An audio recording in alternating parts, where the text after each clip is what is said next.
Tirupati rural మండలం తిరుచానూరులో ఓ private hotel నందు ఏర్పాటు చేసిన సమావేశంలో విద్యుత్ బీసీ ఉద్యోగుల సంక్షేమ సంఘంలోని ఉన్నటువంటి ఉద్యోగులందరికీ మీకు ఎలాంటి అవసరం ఉన్నా ఎలాంటి ఇబ్బందులు ఉన్నా నేను ముందుండి ఈ సమస్యలు తీరుస్తానని హామీ ఇస్తున్న విద్యుత్ బీసీ ఉద్యోగుల సంక్షేమ సంఘం జాతీయ అధ్యక్షులు ఆర్ కృష్ణయ్య ఈ కార్యక్రమంలోని పలువురు జాతీయ రాష్ట్ర జిల్లా బీసీ నాయకులు అందరూ పాల్గొని కార్యక్రమాన్ని విజయవంతం చేయడం జరిగింది.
వీరందరూ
ఈ మధ్య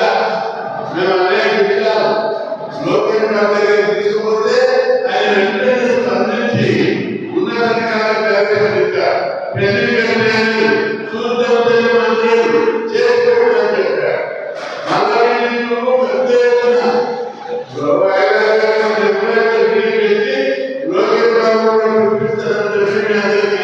ఈ సందర్భంగా ఆయన ఉద్యోగ విషయంలో నిరుద్యోగంలో విద్యాపరిషత్తులో బాగా స్పందిస్తున్నాడు. తప్పనిసరి అవకాశాలు జరుగుకోవడానికి చర్యలు చెప్పి మీరందరూ ధైర్యంగా మాకు అన్యాయం ఉంది, ఎవరికి రాజవారం లేదు, మా ఉద్యోగ సంఘం ఉంది, మా నాయకులు ఉన్నారు, మా వీరభద్రులు రాబోతున్నారు, మా ఆఫీసులు ఉన్నారని మీరు ధైర్యంగా మీరు ఉండాలని చెప్పి ఈ సందర్భంగా ఇంకో వస్తుంటే